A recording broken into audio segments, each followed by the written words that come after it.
Le verre de champagne m'échappa des mains, se brisant sur le sol en marbre de notre cuisine tandis que je fixais l'écran lumineux du babyphone.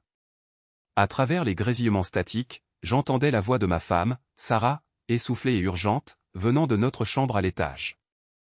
On ne peut plus continuer comme ça, Marcus. Et si David l'apprenait? Mon cœur s'est arrêté de battre. David. C'était moi. Et Marcus. Marcus était mon associé. J'étais rentré plus tôt que prévu de notre dîner d'anniversaire chez le Bernardin où une intoxication alimentaire, avais-je dit à Sarah, alors qu'en réalité, je voulais juste lui faire la surprise du bracelet en diamant que je cachais dans le coffre-fort de mon bureau depuis des semaines. 23 ans de mariage méritaient quelque chose de spécial, quelque chose qui ferait briller ses yeux comme avant, quand on était jeune, fauché et stupidement amoureux.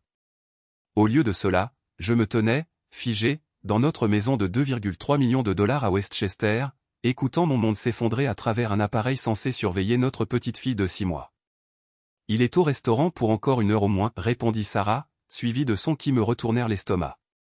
En plus, il est tellement absorbé par la fusion ces derniers temps, il ne remarquerait même pas si la maison brûlait. Elle n'avait pas tort.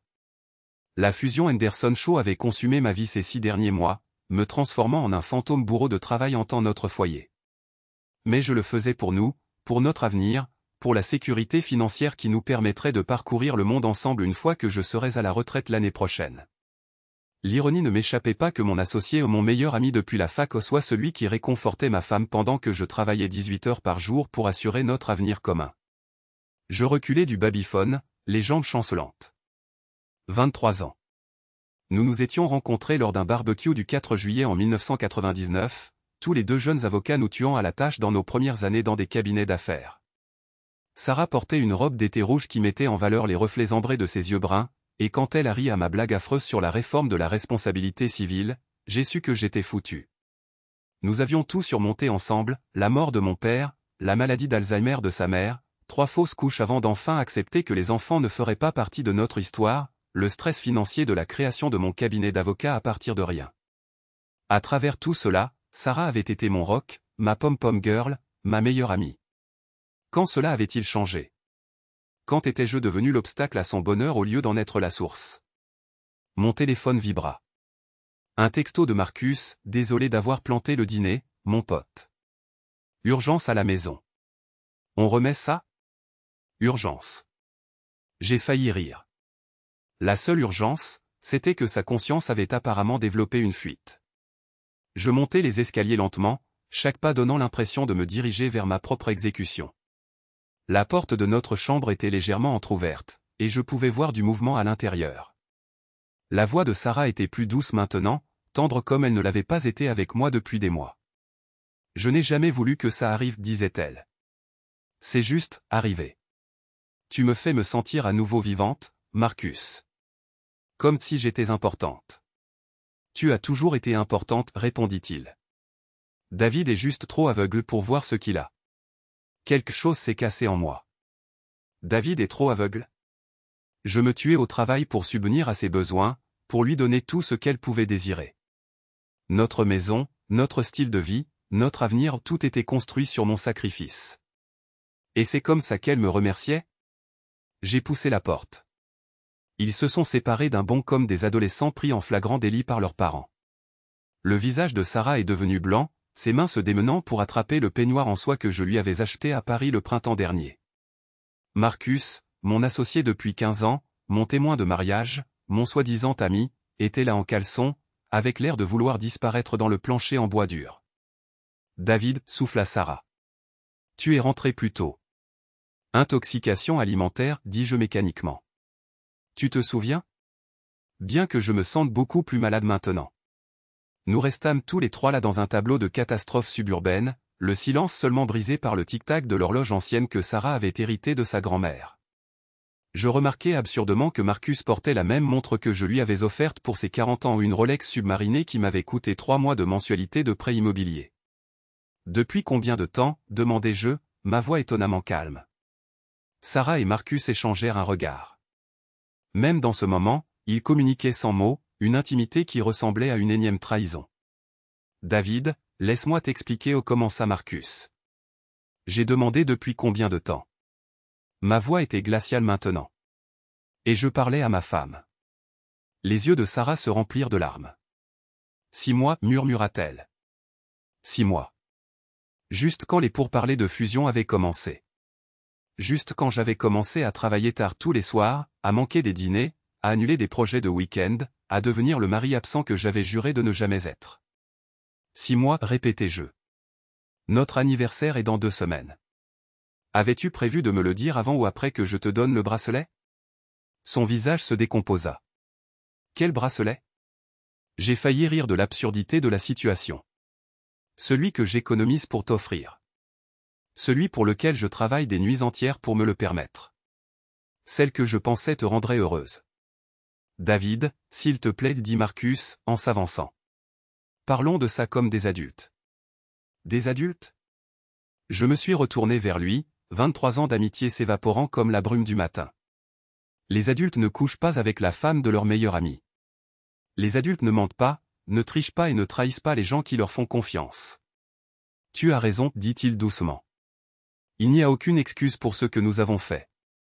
Au moins, l'un de vous a la décence de l'admettre. Sarah pleurait maintenant, du mascara coulant sur ses joues. Tu ne comprends pas, David. On s'est éloigné. Tu n'es jamais là. À quand remonte notre dernière vraie conversation? À quand remonte la dernière fois où tu m'as regardé, vraiment regardé et tu m'as vu? Je te vois, ai-je dit. Je te vois tous les matins quand je t'embrasse pour te dire au revoir. Je te vois tous les soirs quand je rentre épuisé d'avoir bâti notre avenir. Je te vois dans chaque décision que je prends, chaque client que j'accepte, chaque dollar que je gagne. Tout ce que je fais, c'est pour nous. Non, dit-elle, sa voix gagnant en force. Tout ce que tu fais, c'est pour toi. Pour ton image, ton succès, ton héritage. À quand remonte la dernière fois que tu m'as demandé ce que je voulais? De quoi je rêvais? Ce qui me rendait heureuse. La question flottait dans l'air comme un défi. Et que Dieu me vienne en aide, je ne pouvais pas y répondre. Ça ne justifie pas ça, ai-je finalement dit. Non, approuva Marcus. Ça ne le justifie pas. Mais peut-être que ça l'explique. Je le regardais vraiment et vis quelque chose que je n'avais jamais remarqué auparavant. La façon dont ses yeux s'adoucissaient quand il regardait Sarah. La façon dont il se tenait près d'elle, la protégeant même maintenant. La façon dont il s'était enquis d'elle ces derniers mois, montrant de l'intérêt pour son hobby de la photographie, se souvenant des détails de son club de lecture. Il avait été l'ami que j'aurais dû être. Le mari que j'aurais dû être. Tu es amoureux d'elle, demandai-je. Marcus croisa mon regard. Oui. La simple franchise était en quelque sorte pire que n'importe quelle excuse élaborée.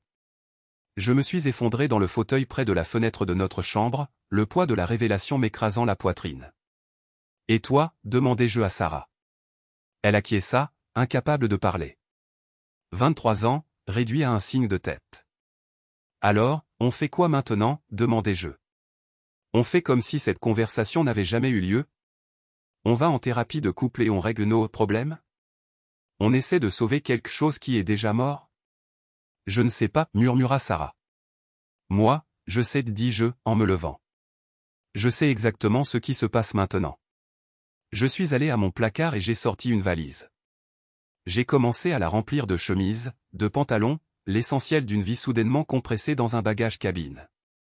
David, qu'est-ce que tu fais? Demanda Sarah. Je vous donne ce que vous voulez, dis-je sans me retourner. De l'espace. De la liberté. La chance d'être avec quelqu'un qui te fait te sentir vivante. Tu n'es pas obligé de partir, dit Marcus. On peut trouver une solution. Je ris amèrement. Trouver une solution à quoi? Comment partager? Comment chacun son tour? Comment faire comme si rien ne s'était passé? Peut-être qu'on pourrait essayer. Comment ça, Sarah? Non. Je me suis retourné pour les faire face tous les deux. Non, on ne pourrait pas. Parce qu'à chaque fois que je te regarderai, je le verrai lui. À chaque fois que tu me toucheras, je me demanderai si tu penses à lui. À chaque fois que lui et moi nous serrerons la main lors d'une réunion d'affaires, je me souviendrai de ce moment. J'ai fermé la valise et me suis dirigé vers la porte. Où vas-tu aller? Demanda Sarah. Est-ce que ça a de l'importance? David, s'il te plaît. Est-ce qu'on ne peut pas au moins en parler? Je me suis arrêté au seuil de notre chambre, la pièce où nous avions fait l'amour, fait des projets, fait des promesses que nous ne pouvions pas tenir. On vient de le faire, dis-je. En bas, j'ai pris mes clés sur le comptoir de la cuisine.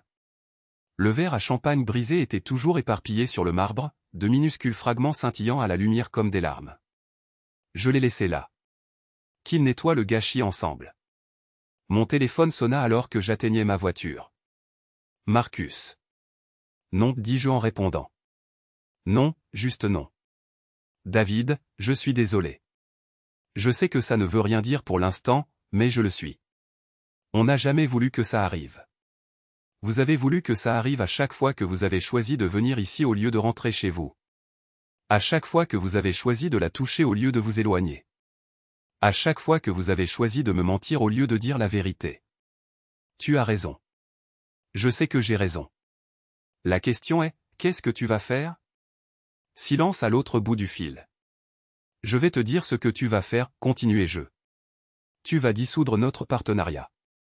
Tu vas racheter ma part de l'entreprise. Et tu vas rester loin de moi, putain. La fusion Henderson se fera sans moi. Je suis sûr que toi et Sarah saurez comment dépenser ma part des bénéfices. J'ai raccroché et j'ai conduit au seul endroit qui avait du sens, mon bureau. Le bâtiment était vide à 21h, juste des agents de sécurité et des équipes de nettoyage. J'ai pris l'ascenseur jusqu'au 32e étage et me suis assis dans mon fauteuil, regardant l'horizon de Manhattan. Mon téléphone vibra avec des SMS. Sarah, s'il te plaît, rentre à la maison. On doit parler. Marcus, ne prends aucune décision ce soir. Sarah encore, je t'aime, David. Je n'ai jamais cessé de t'aimer. J'ai éteint mon téléphone. Au loin, j'apercevais les lumières du pont de Brooklyn, là où Sarah et moi avions pris nos photos de fiançailles, 24 ans plus tôt. Nous étions si jeunes, si certains que l'amour suffisait à tout surmonter. Nous avions fait des promesses de vieillir ensemble, d'être le tout l'un pour l'autre, de nous choisir chaque jour pour le reste de nos vies. J'ai pensé au bracelet dans mon coffre-fort, au plan de retraite que nous avions élaboré, à la croisière que nous avions réservée pour le mois prochain. Tout cela me paraissait être des reliques de la vie de quelqu'un d'autre, à présent. Le concierge a frappé à ma porte vers minuit. Encore au travail tard, monsieur Henderson? C'est un peu ça, Carlos. Vous devriez rentrer auprès de votre femme, a-t-il dit avec un sourire. Le travail sera toujours là demain. Si seulement c'était aussi simple. J'ai passé la nuit sur le canapé de mon bureau, à fixer le plafond et à me repasser 23 ans de mariage dans la tête.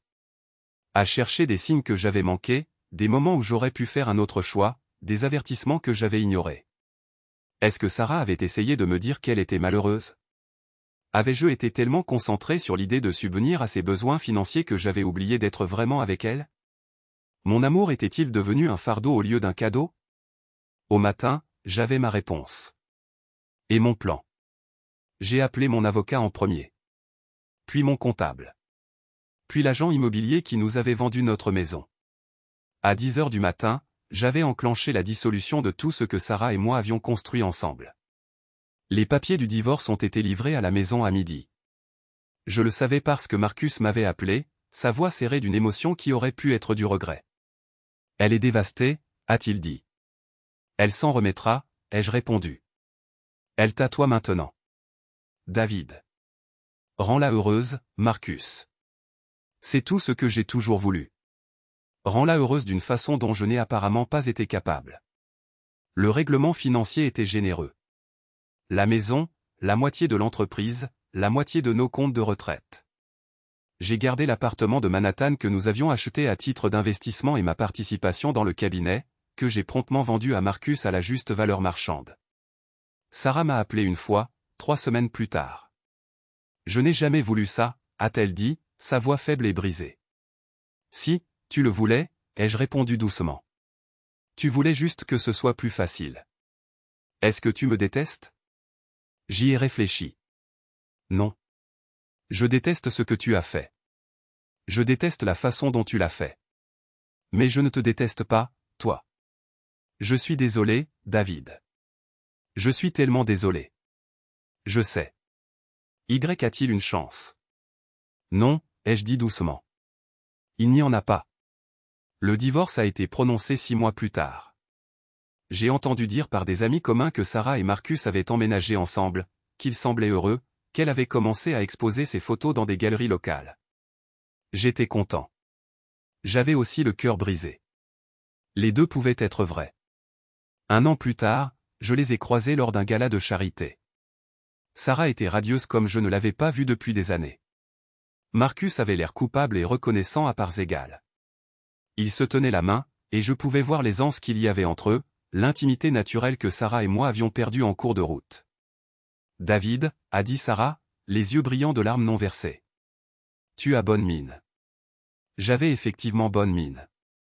J'avais perdu du poids, repris la course, commencé à fréquenter une conservatrice d'art nommée Elena, qui me faisait rire et remettait en question mes idées sur tout, de la politique à la sauce tomate. « Toi aussi » ai-je dit, et je le pensais vraiment. « Comment vas-tu » m'a demandé Marcus. « Mieux » ai-je dit. « Différent, mais mieux. » Nous sommes restés là un instant, 3 personnes qui avaient autrefois été tout l'une pour l'autre, maintenant de polis inconnus à une fête bondée. « Je devrais y aller » ai-je dit finalement. David a appelé Sarah alors que je me retournais. « Merci. » De quoi? De m'avoir laissé partir. J'ai fait un signe de tête et je me suis éloigné, ne faisant pas confiance à ma voix. Plus tard dans la soirée, Elena et moi étions assis sur le balcon de mon appartement, à regarder les lumières de la ville. « Est-ce que tu le regrettes parfois » a-t-elle demandé. Le divorce? J'ai pensé au sourire de Sarah, à la façon dont elle regardait Marcus, aux 23 années que nous avions partagées. Je regrette la façon dont ça s'est terminé, ai-je dit finalement. Mais pas que ça se soit terminé. Certaines choses doivent se briser avant de pouvoir être reconstruites en quelque chose de mieux. Elena a pris ma main. Est-ce que tu parles de ton mariage ou de ta vie? Les deux, ai-je dit.